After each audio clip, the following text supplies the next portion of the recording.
창세기 37장 1절부터 4절 먼저 읽도록 하겠는데요. 제가 1절 읽을 때 같이 교독하시죠. 37장 1절입니다. 야곱이 가나안 땅 곧 그의 아버지가 거류하던 땅에 거주하였으니 야곱의 족보는 이러하니라.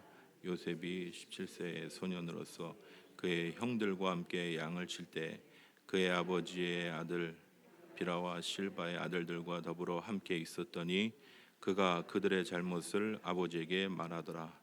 요셉은 노년에 얻은 아들이므로 이스라엘이 여러 아들들보다 그를 더 사랑하므로 그를 위하여 채색옷을 지었더니 그의 형들보다 그를 더 사랑함을 보고 그를 미워하여 그에게 좀 건너뛰어서요. 12절입니다. 제가 읽겠습니다. 그의 형들이 세겜에 가서 아버지의 양떼를 칠 때 이스라엘이 요셉에게 이르되 내 형들이 세겜에서 양을 치지 아니하느냐 너를 그들에게로 보내리라. 요셉이 아버지에게 대답하되 내가 그리하겠나이다. 14절입니다. 이스라엘이 그에게 이르되 가서 내 형들과 양떼가 다 잘 있는지를 보고 돌아와 내게 말하라 하고 그를 헤브론 골짜기에서 보내니 그가 세겜으로 가니라. 어떤 사람이 그를 만난즉 그가 들에서 방황하는지라. 그 사람이 그에게 물어 이르되 내가 무엇을 찾느냐. 그가 이르되 내가 내 형들을 찾아오니 청하건대 그들이 양치는 곳을 내게 가르쳐 주소서. 그 사람이 이르되 그들이 여기서 떠났느니라. 내가 그들의 말을 들으니 도단으로 가자 하더라 하니라. 요셉이 그의 형들의 뒤를 따라가서 도단에서 그들을 만나니라. 18절입니다. 요셉이 그들에게 가까이 오기 전에 그들이 요셉을 멀리서 보고 죽이기를 꾀하여 서로 이르되 꿈꾸는 자가 오는도다. 20절입니다. 자 그를 죽여 한 구덩이에 던지고 우리가 말하기를 악한 짐승이 그를 잡아먹었다 하자. 그의 꿈이 어떻게 되는지를 우리가 볼 것이니라 하는지라. 르벤이 듣고 요셉을 그들의 손에서 구원하려 하여 이르되 우리가 그의 생명은 해치지 말자. 르벤이 또 그들에게 이르되 피를 흘리지 말라. 그를 광야 그 구덩이에 던지고 손을 그에게 대지 말라 하니 이는 그가 요셉을 그들의 손에서 구출하여 그의 아버지에게로 돌려 보내려 함이었더라. 요셉이 형들에게 이르매 그의 형들이 요셉의 옷 곧 그가 입은 채색옷을 벗기고 그를 잡아 구덩이에 던지니 그 구덩이는 빈 것이라. 그 속에 물이 없었더라. 그들이 앉아 음식을 먹다가 눈을 들어 본즉 한 무리의 이스마엘 사람이 길르앗에서 오는데 그 낙타들의 향품과 유향과 모략을 싣고 애굽으로 내려가는지라. 거의 다 됐습니다. 26절입니다. 유다가 자기 형제에게 이르되 우리가 우리 동생을 죽이고 그의 피를 덮어둔 들 무엇이 유익할까? 자 그를 이스마엘 사람들에게 팔고 그에게 우리 손을 대지 말자. 그는 우리의 동생이요 우리의 혈육이니라 하매 그의 형제들이 청종하이다. 같이 읽겠습니다. 그때 미디안 사람 상인들이 지나가고 있는지라 형들이 요셉을 구덩이에서 끌어올리고 은 20에 그를 이스마엘 사람들에게 팔매 그 상인들이 요셉을 데리고 애굽으로 갔더라. 우리 말씀 받기 전에 잠시 기도하시겠습니다. 하나님 감사합니다.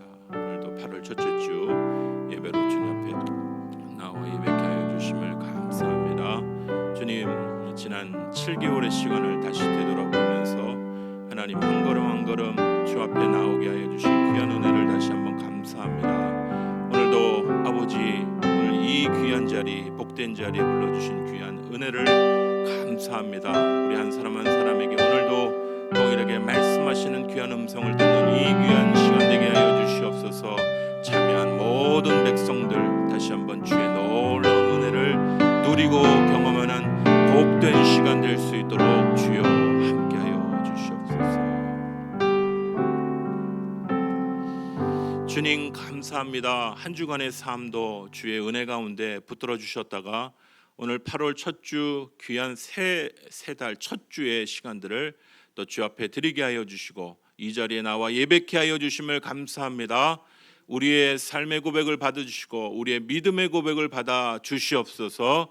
오늘 주 앞에 나와 한 주간의 삶을 고백하며 우리의 고단한 삶의 여러 이야기들 주 앞에 아뢰며 고백하며 또한 그 와중에도 믿음으로 걸어가기를 소원하는 주의 백성들, 오늘도 주께 예물 드리며 열의 하나와 또한 감사의 예물과 아버지 하나님 주일 예물과 각종 선교와 장학 예물로 주 앞에 구별하여 드리게 하여 주심을 감사합니다.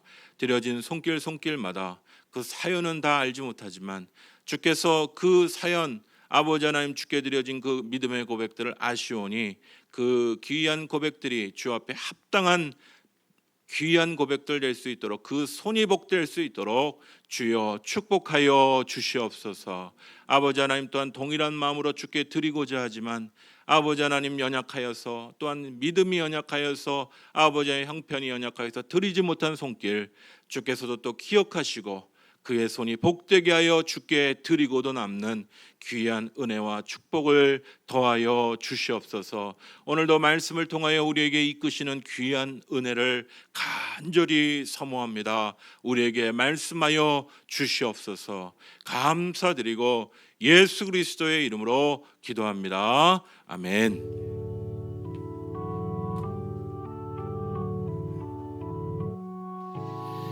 오늘 창세기 37장 1절부터 4절 그리고 12절부터 28절까지의 말씀을 가지고 그 상인들이 요셉을 데리고 애굽으로 갔더라 라는 제목으로 우리 말씀을 나누도록 하겠습니다.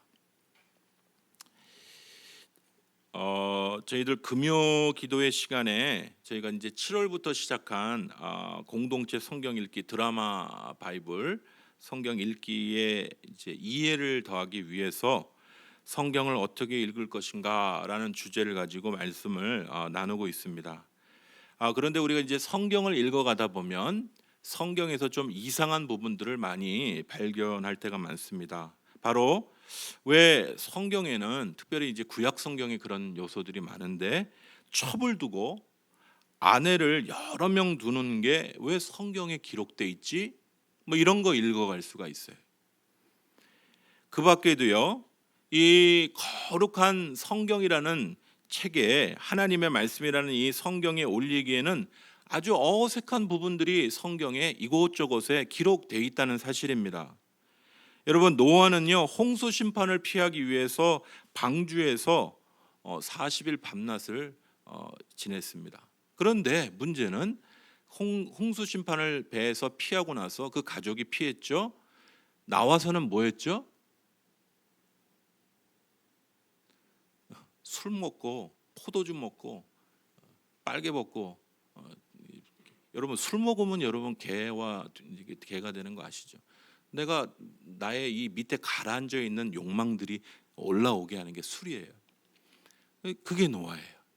그리고 막 주정을 부릴 뿐만 아니라 자녀를 저주하죠. 이상하죠. 이런 걸 왜 기록해놨지?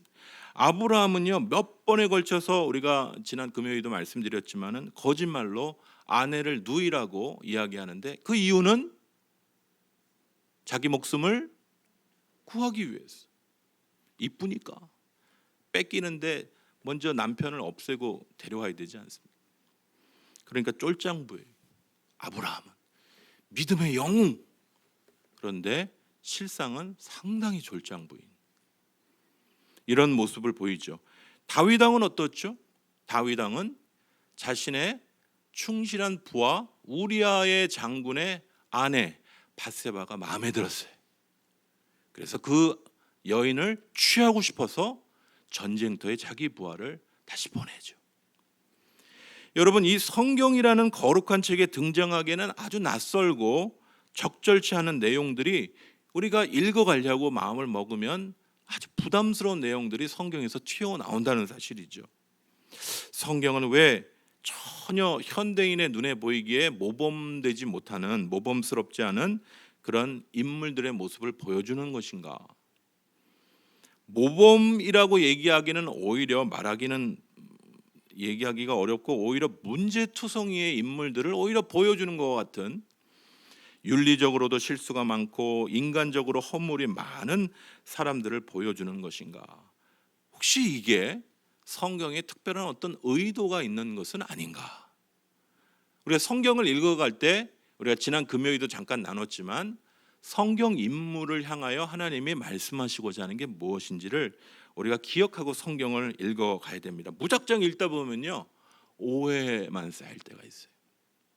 오늘 말씀을 통하여 말씀의 구절들을 어떻게 읽어가는지 또 같이 살펴보는 귀한 은혜, 또 이 벌어지는 현상을 통하여 하나님 말씀하시는 귀한 음성을 그 뜻을 깨달아 붙잡는 이 귀한 오전 시간이 되기를 간절히 소원합니다.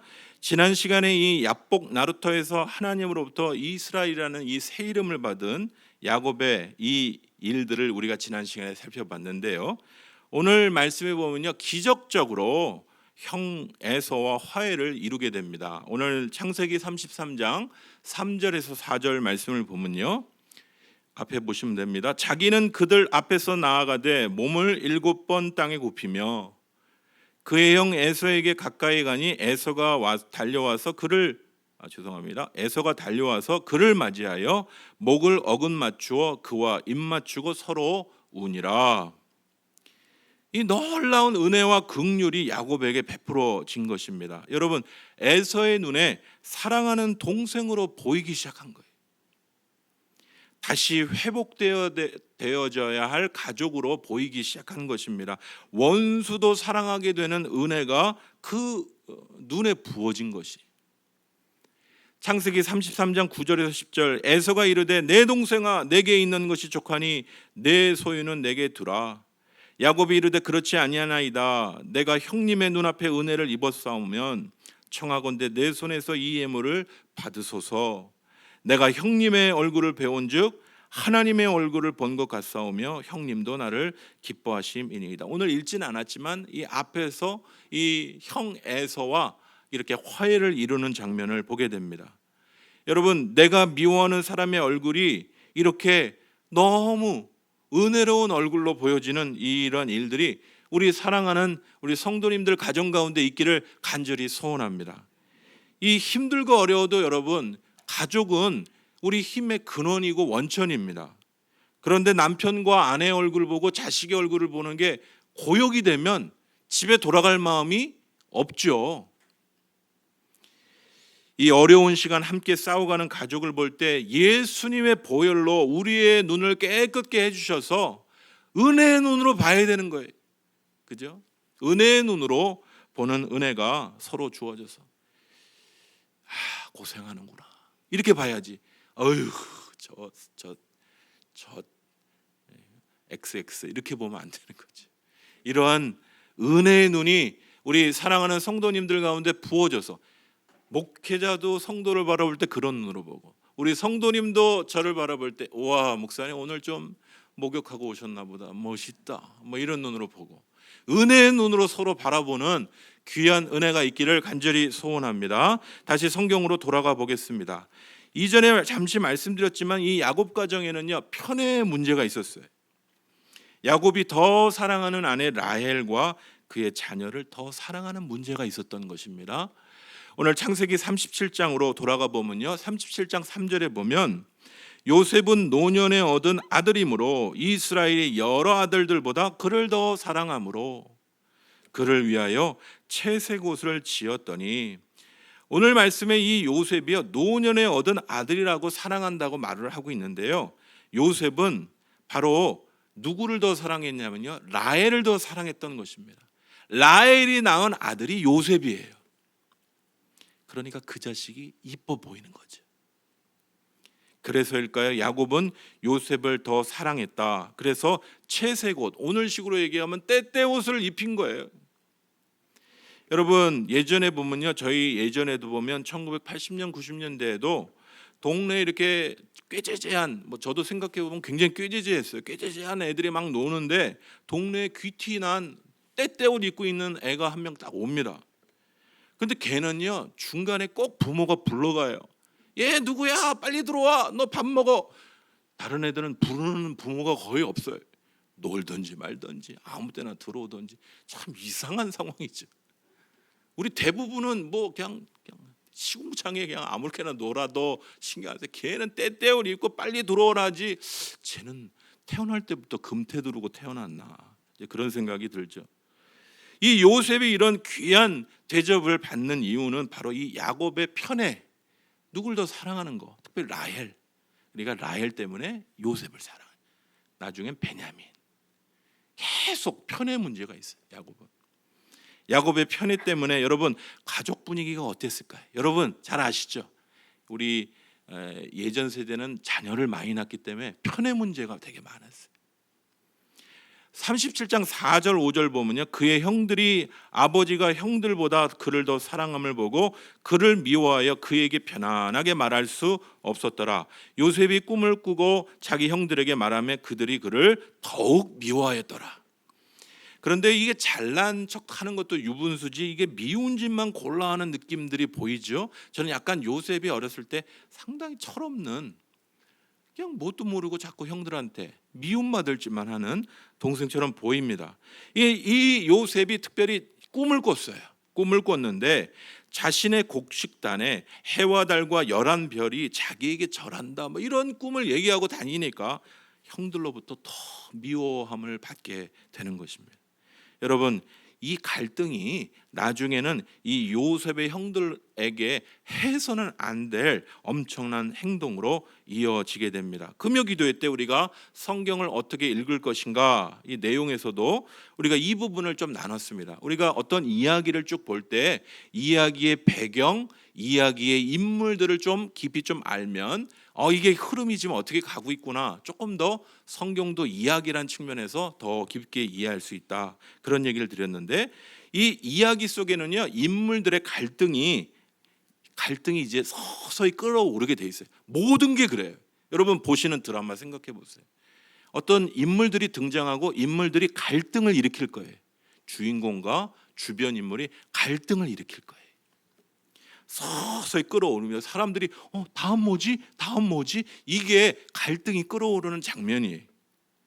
여러분 오늘 말씀을 들여다보면 이 요셉과 요셉의 형들의 갈등이 여러분 보이죠?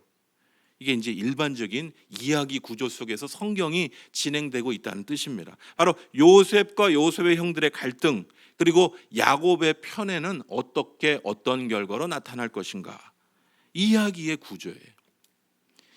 우리가 오늘 읽은 이 요셉과 요셉의 형들의 갈등은요, 이 안 좋은 쪽으로 최악으로 치달아 가게 됩니다. 바로 요셉의 형들이 열이 받았어요. 그래서 이 요셉을 먼 나라의 종으로 팔아버리게 되는 것이죠. 요셉이 세겜에 있는 형들의 안부를 물어오라는 아버지 얘기를 듣고 찾아갔는데, 물어 형들을 찾아가던 요셉을 기회는 이때다 싶었는지 요셉의 형들이 죽이려고 합니다. 오늘 우리가 같이 읽었었죠. 창세기 37장 18절 20절 우리 같이 한번 읽어보시겠습니다. 시작. 요셉이 그들에게 가까이 오기 전에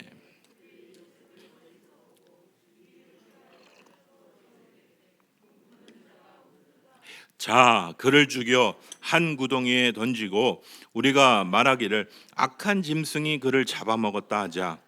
그의 꿈이 어떻게 되는지를 우리가 볼 것이니라 하는지라.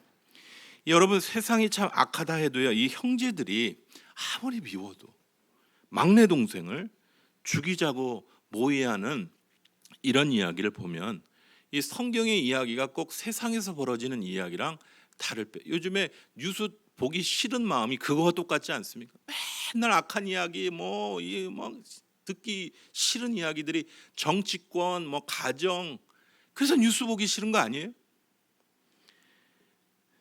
돈 때문에 노부모를 살해하는 사람들 이야기라든지, 영화를 내팽개치고 게임을 하다가 애가 굶어 죽는지도 모르는 어머니 이야기라든지, 이런 이야기들이 성경에도 나오는 것 같이 보여요. 요셉의 형제들은 이제 서로 죽이자, 혹은 죽이면 안 된다, 의견이 막 분분하다가 결국 사건이 잠깐 사이에 이 동생을 이집트에 팔아먹는 모습으로 가게 됩니다. 37장 21절에 24절은 르우벤이 듣고 요셉을 그들의 손에서 구원하려 하여 이르되 우리가 그의 생명을 해치지 말자, 피를 흘리지 말자. 이게 이제 이 이스라엘 땅에는 이 구멍들이 많이 생깁니다. 구멍들이 생기는 곳에 비가 쏟아지면 그게 우물이 되는 거거든요.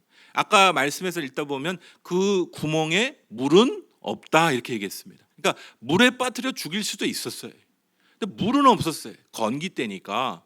그 구멍에 물이 차 있지는 않았지만 거의 죽일 마음인 거예요. 구멍에 빠뜨렸다는 건 죽일 마음이 있는 거예요. 구멍에 물은 없었어요. 다행히. 피를 흘리지 말자, 구덩이에 던지고 손을 대지 말자, 그냥 살려주자. 그 속에 물이 없었다. 25절부터 28절, 그들이 앉아 음식을 먹다가 눈을 들어본즉 이제 어떻게 하지 이 동생을. 한 무리의 이스라엘 사람들이 이게 우리식으로 얘기하면 낙타 타고 지나가는 그 아라비아의 상인들, 그런 사람들이 이스마엘 사람들이죠. 그 사람들이 저 길르앗에서부터 쭉 지나가는 거예요. 낙타들의 향품과 유향과 모략을 싣고 애굽으로 내려가는지라. 예전에 말씀드렸죠. 이스라엘은 위쪽에서 아래로 내려가는, 이집트로 내려가는 두 개의 길이 있다고, 큰 길이 있다고. 해안으로 내려가는 길, 그리고 왕의 대로라고 불리는 길이 있다. 그래서 이 우리가 뭐 중동의 영화나 이런 얘기 보면 이렇게 낙타 타고 지나다니는 그 사람들, 그 이스마엘 사람들이 그냥 그 사람들이 지나가는데 뭐 이것저것 파는 거예요. 예전에 뭐 배가 있습니까, 차가 있습니까, 비행기가 있습니까? 그러니까 낙타 싣고 그렇게 물물 교육을 하는 거죠. 물품을 교환하는데 애굽으로 내려가는 길에 있는 그 이스마엘 사람들 보고 형들이 요셉을 구덩이에서 끌어올려서 은 20에 그를 이스마엘 사람에게 팔아버립니다. 그리고 그 상인들이 요셉을 애굽으로 데려가는, 오늘 읽은 장면의 마지막 부분이 오늘 제목이 되겠습니다. 여러분, 오늘 우리가 이 성경에서 성경 인물들이 행하는 이런 황당한 행동들을 보고 놀라죠.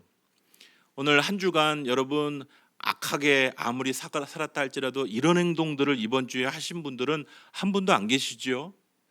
동생 팔아먹고 오신 분들은 안 계시잖아요. 그죠? 그 정도 수준은 아니지 않습니까? 뭐 조금 돈을 더 받았다든지, 그죠? 낼 돈 덜 뭐 냈다든지, 그죠? 저 어렸을 때는 회수권을 조각조각 쪼개갖고 12번 낼 걸 11번 내는 막 이렇게 막 그런 것도 하고 그런 걸 했지만은 동생 팔아먹지는 않고 하았잖아요. 그죠? 이 성경, 거룩하다고 얘기하는 이 성경에서 세상 사람들도 하지 않는 이런 악한 행동을 왜 기록해놨나? 세상 사람들이 아무리 악하지만은 그래도 이 성경이나 우리 교회 다니는 사람들 착하다고, 그렇게 착하게 살라고 얘기하는 책일 텐데 뭐 이런 얘기를 기록해놨나? 여러분, 우리가 성경을 읽을 때 기억해야 되는 것은 성경은 어린이 동화책이 아니에요. 야, 착한 사람은 잘 되는 거예요, 악한 사람은 벌 받게 돼요, 그런 어린이 수준의 이야기들을 피는 이야기가 아니고 오히려 어른들의 실제 삶을 그대로 기억하는, 뭐 오늘식으로 얘기해 볼까요? 19금적인 19세 이상 빨간 글씨 써 있는, 그래서 어른들 아이들은 보지 마, 그런 내용들이 많아요. 뭐 낯뜨거운 장면이 많다는 게 아니라 아이들은 잘 이해하지 못할 수준의 실제적인 삶의 이야기가 많다는 겁니다. 때로는 성경 인물들의 악한 행동과 인간적인 실수들도 그냥 거르지 않고 다 기록해 놨어요. 여러분, 질문을 몇 가지 좀 던져보겠습니다. 여러분, 야곱이 편애하는 것은 괜찮은가요? 편애로 상처받은 자녀들이, 여러분, 그 자녀들은 관심이 없는 그런 하나님이십니까? 여러분, 우리가 성경을 읽어가다 보면 잘난 요셉만 하나님은 사랑하시나요? 그리고 아무리 못된 정말 배기 싫은 행동을 했다 할지라도 요셉의 형들의 행동이 옳아서 그걸 기록해 놓은 걸까요? 여러분, 우리가 성경을 곰곰이 따져보면 이 요셉의 형들의 행동은 살인입니다. 예수님 시대에는요, 마음으로도 미워하면 살인이라고 얘기했어요. 근데 근본적인 육체적인 살인을 벌인 것이죠. 그렇다면 왜 성경은 이런 이야기들을 남겨두고 있는 걸까요? 여기에서 우리가 성경의 의도를 우리가 파악할 수 있는 것입니다. 우리가 성경을 읽다가 발견하는 성경 인물들의 약점과 실수는 독자들이 이걸 꼭 기억하라는 점이에요. 뭐냐면요, 성경 인물도 우리랑 똑같은 인물이다라는 거예요.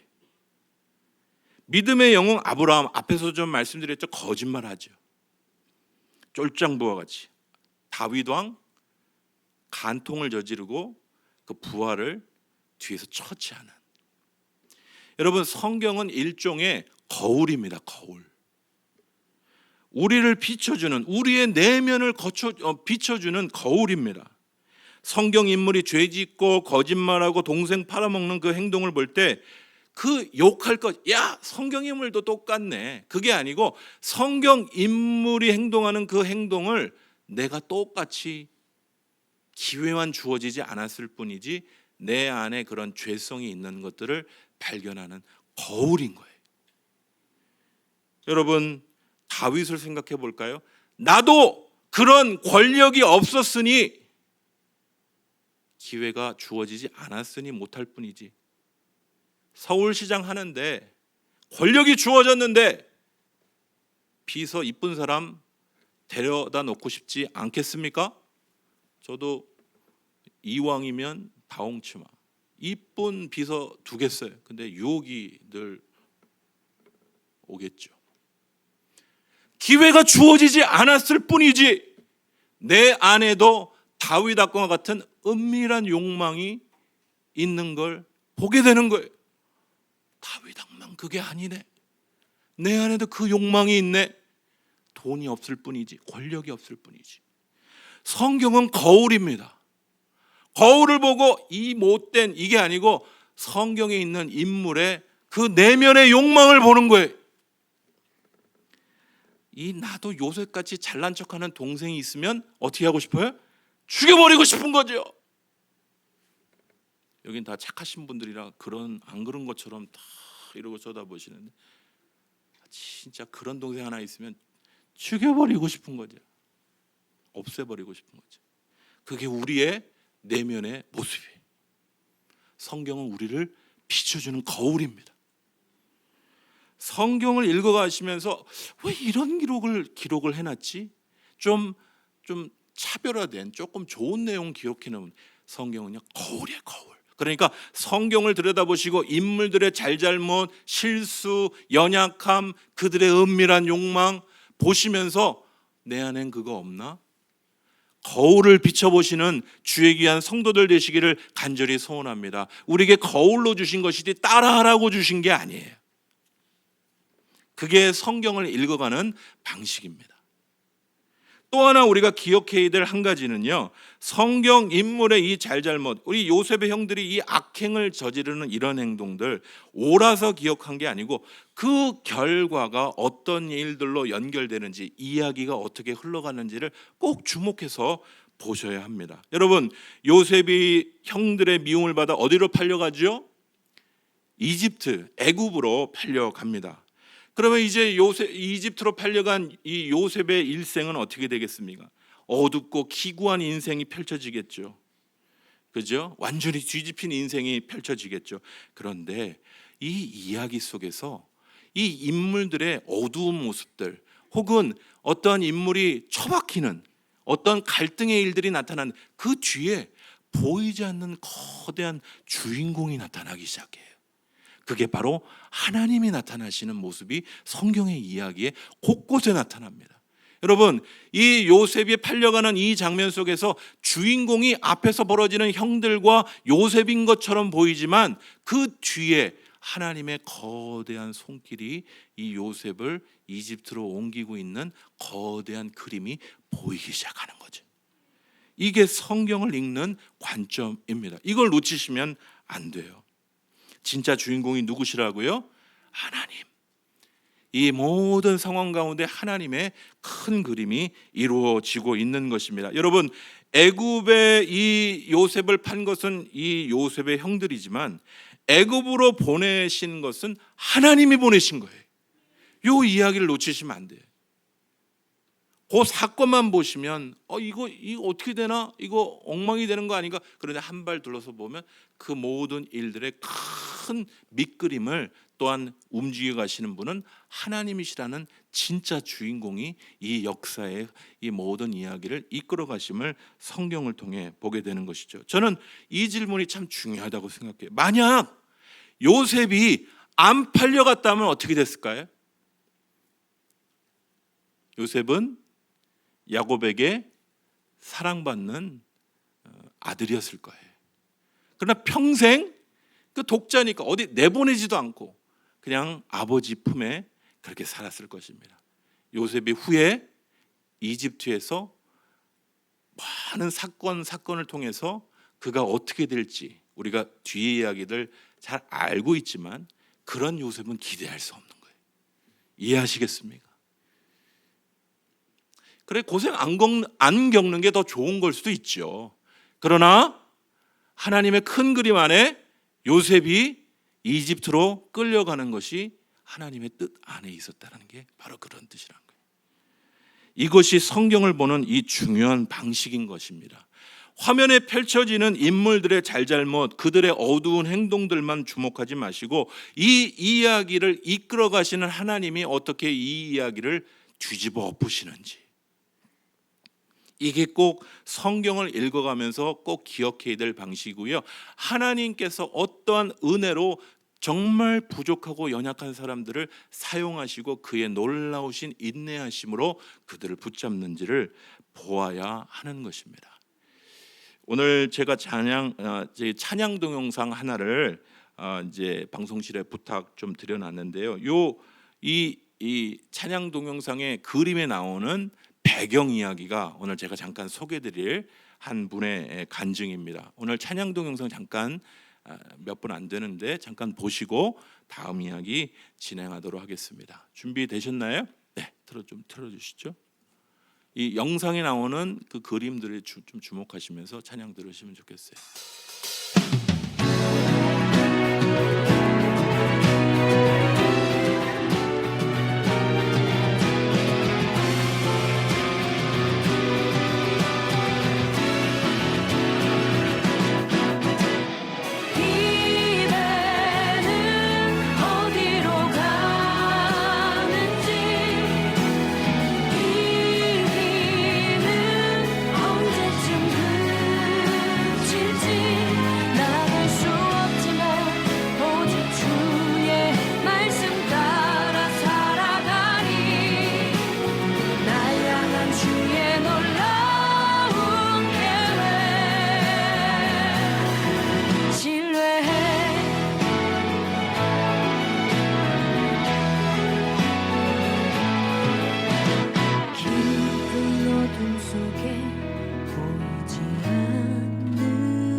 하나님은 없다 이렇게 강의하는 모습이죠.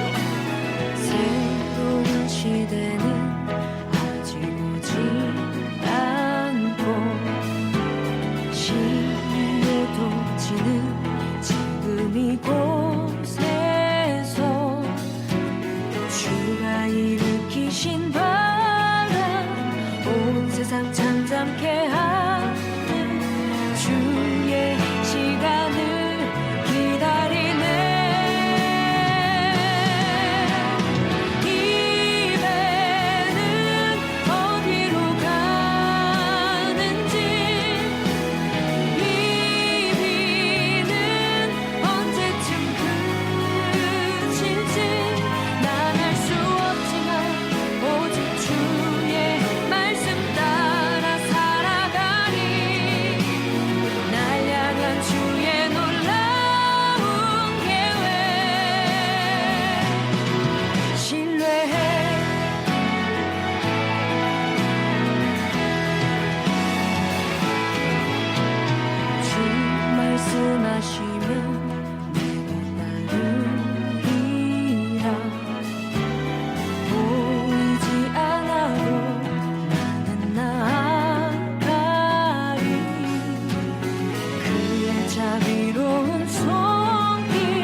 돌이키는 거죠.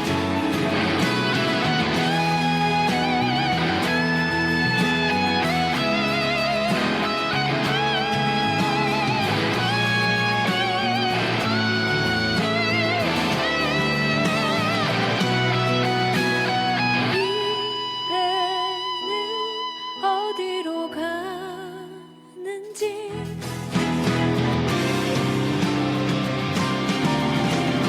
이제는 어디로 가는지 이 비는 언제쯤 그칠지 난 알 수 없지만 오직 주의 회심의 모습이 되겠습니다. 날 향한 주의 놀라운 변화된 거죠.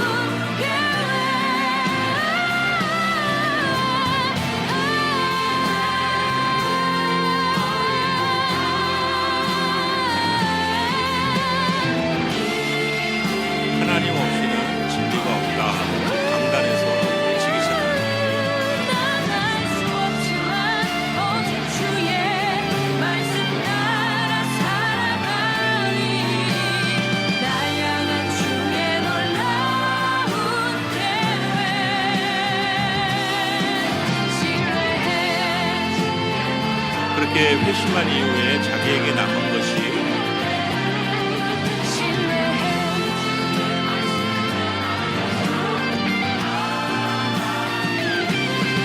신뢰해 강아지 한 마리밖에 안 남았다. 이렇게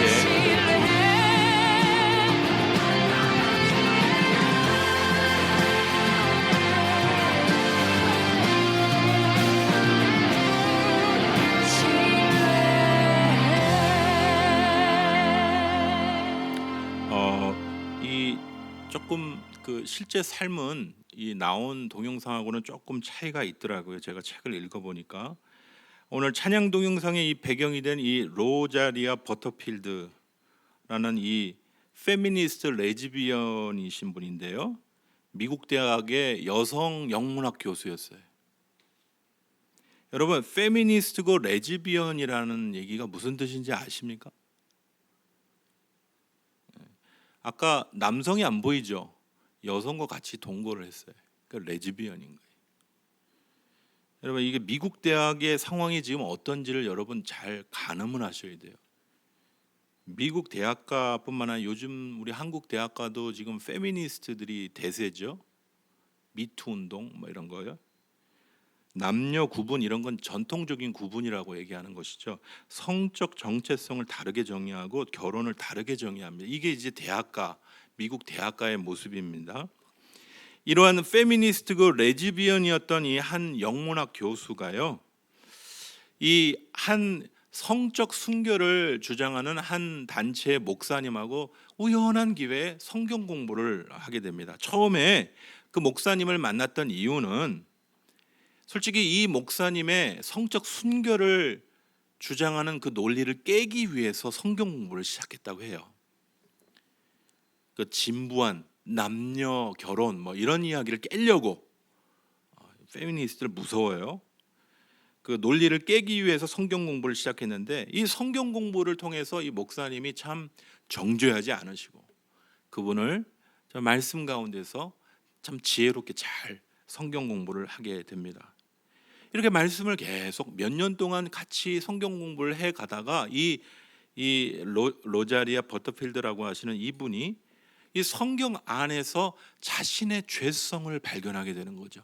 성경의 인물들 안에 있는 죄성이 자신을 비춰주는 거울이라는 걸 보기 시작하는 거예요. 자신이 가진 이 문제가 이 성경 인물들이 가지고 있던 그 깊은 교만이라고 하는 그 죄가 자신에게도 있다라는 것을 성경을 읽어가면서 계속 발견을 하는 거죠. 그리고 그런 깨달음 속에서 예수라는 분을 만나게 됩니다. 그녀의 죄와 연약함을 치유하시는 예수님을 만나는 것이. 그리고 이 로자리아 버터필드라고 하는 이 영문학 교수 이 여성분은요, 자신이 죄인임을 깨닫고 너무 충격에 빠진 거예요. 내가 죄인이라고? 나는 윤리적으로 깨끗하게 살려고 세계를 구원하려고 애썼던 사람이 내가 죄인이라고, 교만한 죄인이라고. 그녀가 아주 뜻밖의 회심을, 아까 배가 돌아간 것처럼 회심을 합니다.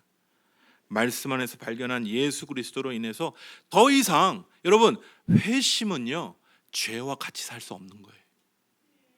죄로부터의 회심을 경험한 이 여성이요 같이 살던 여성 파트너와 헤어지게 되는 거죠. 더 이상 죄랑 같이 살 수 없으니까.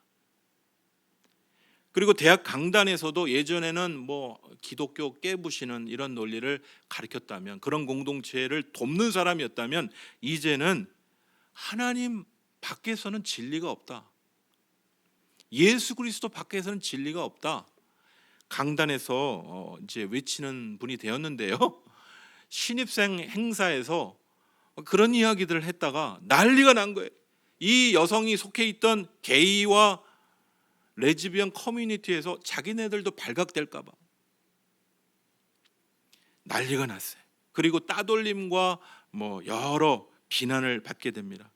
그리고 아까 보았던 장면 중에 예수님을 믿고 회심한 이후에 남은 거는요, 자기에게 남은 모든 교수직도 이제 그 다니던 학교에서 더 못하고 다른 학교로 옮겨야 됐고, 남은 게 달랑 강아지 한 마리 남은 거예요.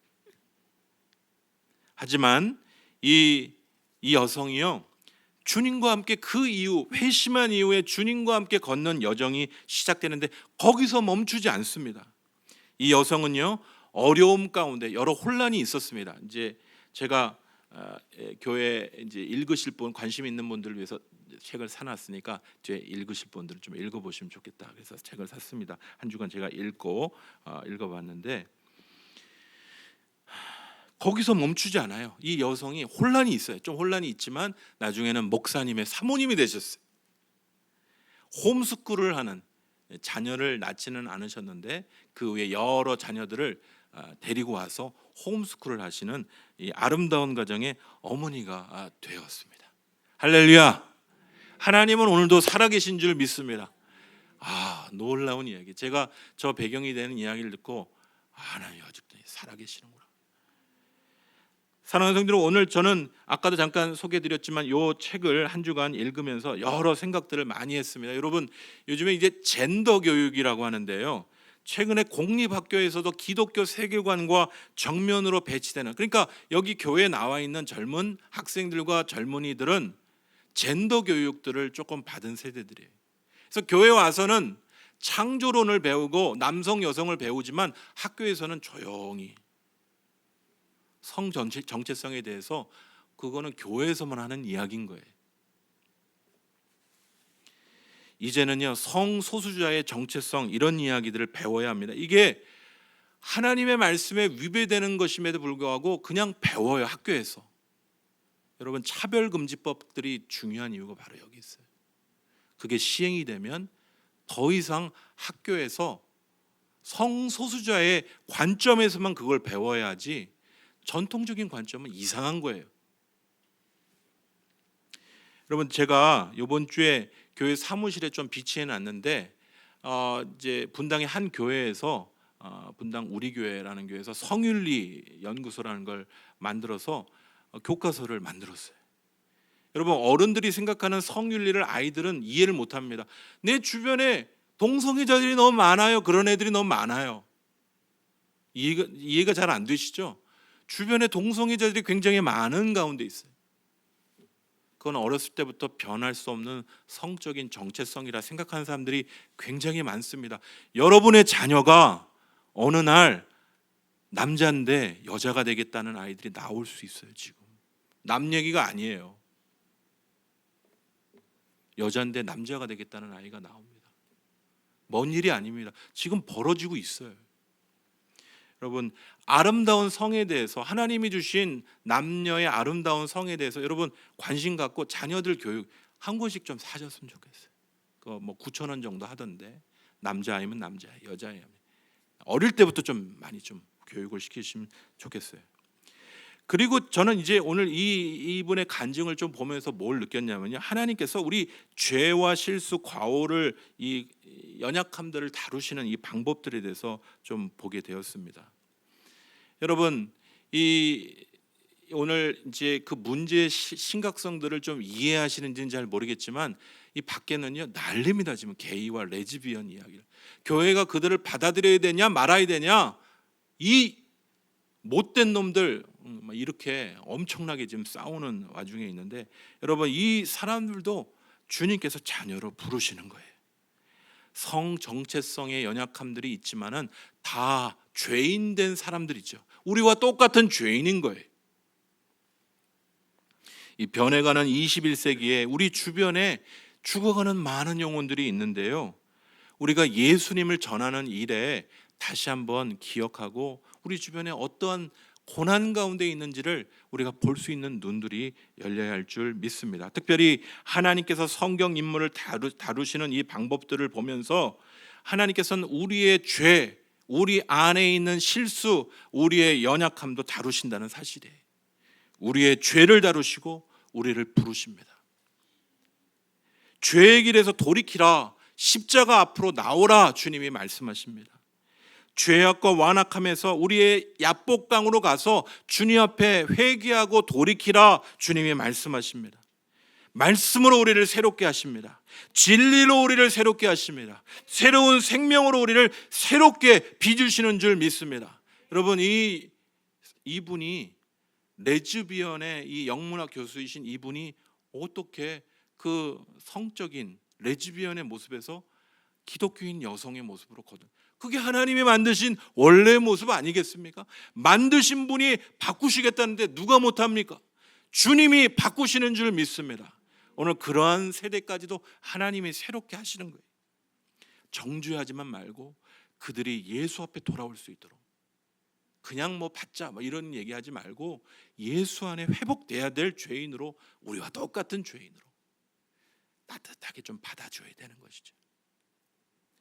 여러분, 이것이 바로 성경을 읽을 때 우리가 붙잡아야 될 하나님의 은혜인 것입니다. 여러분, 로마서의 말씀이 이렇게 말씀하십니다. 우리 같이 한번 크게 읽어가실까요? 앞에 부분입니다. 로마서 10장 9절에서 13절인데요. 같이 읽겠습니다. 시작. 내가 만일 내 입으로 예수를 주로 시인하며 또 하나님께서 그를 죽은 자 가운데서 살리신 것을 내 마음으로 믿으면 구원을 받으리라. 사람이 마음으로 믿어 의에 이르고 입으로 시인하여 구원에 이르느니라.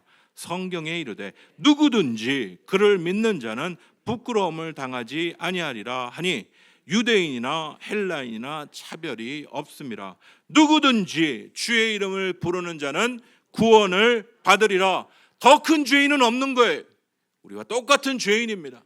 그들도 주님 은혜 가운데 변화될 죄인인 거예요.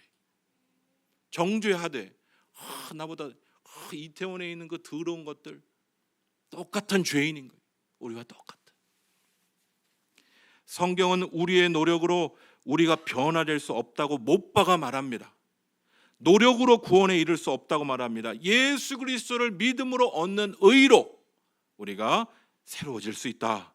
우리의 죄, 우리의 과오, 우리의 연약함, 우리 스스로는 바꿀 수 없지만 예수 안에서 우리가 새롭게 태어날 수 있다. 성경은 말씀하십니다.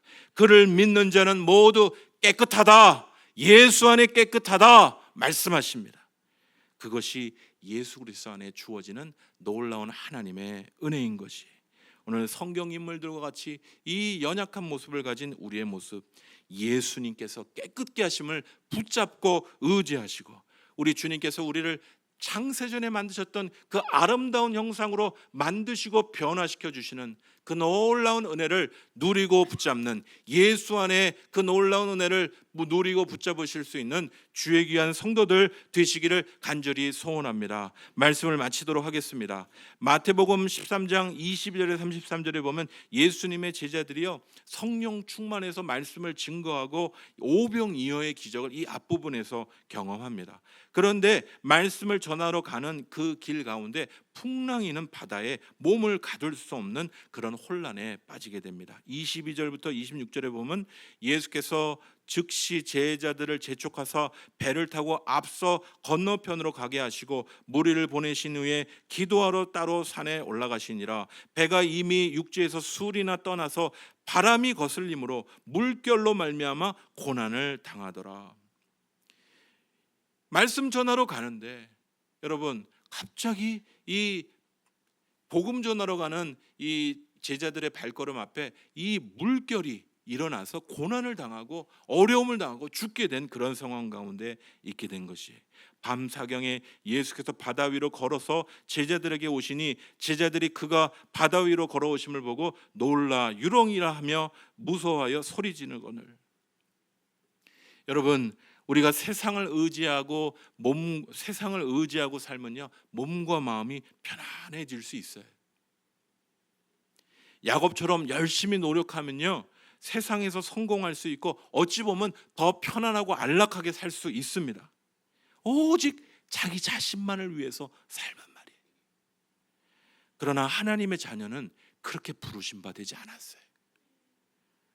우리를 이 코로나의 시대에 예수님의 제자로 부르셨다는 것은요 말씀을 전하고 복음을 위한 고난을 받고 각오하도록 우리를 부르신 거예요. 그래서 배를 타고 가다 보면 저렇게 바람도 맞고 어려움도 당하는 것이, 여러분 코로나의 시대에 자칫 편안함이 우리의 우상이 되면 안 됩니다. 성도는 평안을 추구해야지 편안함을 추구하면 안 돼요. 마태복음 13장 26절에 보면요 제자들이 그가 바다 위로 걸어오심을 보고, 주님은요 우리의 이 혼란한 모든 상황과 환경 위를 걸어오시는 진정한 만물의 주관자 되시는 줄 믿습니다. 코로나의 시대에 우리가 믿음으로 살아가는 게 굉장히 어려워졌어요. 굉장히 어려워졌습니다. 직장 생활에서도 피해가 우리가 다가오기도 하고 어려워졌어요. 그러나 우리를 힘 빠지게 하고 우리를 피곤하게 만드는 여러 상황 가운데에도 우리 주님께서 말씀하세요. 풍랑이는 상황 가운데 누가 다스리신다고요? 우리 주님께서 다스리시니까 두려워하지 말고 온전히 그 상황을 다스리시는 분을 의지하라고 말씀하십니다. 같이 크게 읽겠습니다. 마태복음 13장 27절입니다. 크게 읽겠습니다. 시작. 예수께서 즉시 이르시되 안심하라, 나니 두려워하지 말라. 사랑하는 성도 여러분, 혼란한 시대에 우리의 연약함, 우리의 무기력함, 그러나 그 위에 주님께서 주님의 역사를 써가십니다. 오늘 본문에서도 우리가 살펴봤듯이 요셉 끌려가면 어떻게 될지 모르겠지요. 우리의 삶도 그래요. 믿음대로 살아가면 어떻게 될지 모르는, 도대체 이 비가 언제 끝날 것인지, 도대체 이 감옥 같은 배 가운데 얼마나 오래 있어야 할지 모르는 상황이지만 하나님께서는 이 드라마의 끝을 다 아시는 분이세요. 이 모든 이야기들을 다 아시는 분이 말씀하십니다. 안심하니 나니 두려워 말라. 모든 상황 위에 물 위를 걸으시는 그분이 말씀하십니다. 안심하니 나니 두려워 말라. 주님께서 다스리신다는 거예요. 주님께서 우리를 다스리시고 주님께서 우리 교회를 다스리시고 주님께서 이 민족을 다스리신다라고 말씀하십니다. 우리의 다음 드라마가 어떻게 펼쳐질지 모르는 이러한 상황 가운데도 우리가 믿음으로 걸어가셔서 오늘도 주님이 이루실 그 놀라운 이야기에 그 놀라운 영광들을 맛보고 경험하실 수 있는 주의 귀한 성도들 되시기를 간절히 소원합니다. 우리 같이 기도하시도록 하겠습니다. 저는 5, 6년 전에 한국에 들어와서 아직도 격세지감을 느끼고 있는지 모르겠습니다. 저는 한 10여 년, 15년 전에 한국을 생각하고 있는데 5년, 10년 전 이 나갔다 잠깐 들어와 보니까 한국이 너무 많이 바뀌었어요. 교회 모양도 바뀌고 마음도 바뀌고 여러 성도들의 생각들도 많이 바뀌고 그리고 사상적으로도 너무 많이 바뀌고 뭐가 옳은 것인지 뭐가 그른 것인지 혼란스러운 모습들이 굉장히 많습니다. 그러나 우리가 기억할 것은 오늘도 주님께서는 그 한 여성을, 죄의 깊은 나락 가운데 있는 한 여성을 주께서 부르시고 회복시키시는, 말씀을 통하여 그 죄를 깨끗게 하시고 변화시켜 주시는 은혜를 허락하시듯, 오늘도 죽어가는 이 땅에 있는 많은 영혼들을 주께서 부르시고 회복시키시고, 가정을 회복시키시고 새롭게 하시고, 교회를 통하여 이 땅 가운데 이루실 교회의 사명을 감당케 하시는 줄 믿습니다. 우리는 연약하지만, 우리 한 사람 한 사람, 우리의 공동체는 약할 수 있지만, 우리 주님은 놀라우신 주님 되시는 줄 믿습니다. 우리 그 주님 바라보고 안심하니 나니 두려워 말라 말씀하시는 주님을 바라보는 이 한 주간의 삶이 되길 원합니다. 우리 말씀 붙들고 기도하시겠습니다. 하나님 감사합니다. 우리의 상황과 환경 가운데 때로는 아버지 요셉의 형들이 요셉을 팔아먹는 것 같은 말도 안 되는 일들이 우리의 삶에 펼쳐지지만, 그러나 하나님의 놀라운 드라마는 이 일들조차도 하나님의 계획 가운데 있다라고 말씀하십니다. 모든 일들 이루어가시는 놀라우신 하나님, 우리 교회를 붙들으시며 우리 가정을 붙드시며 우리 한 사람 한 사람을 붙들고 인도하시는 우리 하나님 되심을 믿음으로 고백하는 주의 귀한 성도들 되게 하여 주시옵소서. 코로나의 위기 가운데 어찌할 바를 모르는 우리의 상황이지만, 모든 주권 위에 계신, 물 위에 계신 우리 주님 예수님께서 모든 제자들에게 말씀하신 말씀과 같이 내니 두려워 말라 안심하라 말씀하시는 이 말씀을 붙들 수 있는 주의 귀한 백성들, 주의 귀한 공동체가 되게 하여 주시옵소서. 주님, 찬양의 고백과 같이 이 비는 언제쯤 그칠지, 이 배에 갇힌 이 상황에서 우리가 언제쯤 나가게 될지도 잘 모르는 코로나에 막혀있는 상황 가운데 있습니다. 저는 주님, 그 와중에 우리의 믿음이 식어져서 믿음 없이 이제 끝장이다 라고 생각하지는 않습니까? 오늘 주님께서 요셉의 이 말씀 이야기 통해서 하나님이 이루실 놀라운 다음 이야기가 존재하듯, 우리의 삶에 이루실, 우리의 가정과 교회 가운데 이루실, 이 민족 가운데 이루실 하나님의 역사를 기대하며 나아가는 주의 귀한 백성들 되게 하여 주시옵소서. 내니 두려워 말라 말씀하시는 주님을 의지하는 주의 귀한 백성 되기를 간절히 소원할 때 예수 그리스도의 이름으로 기도합니다. 아멘.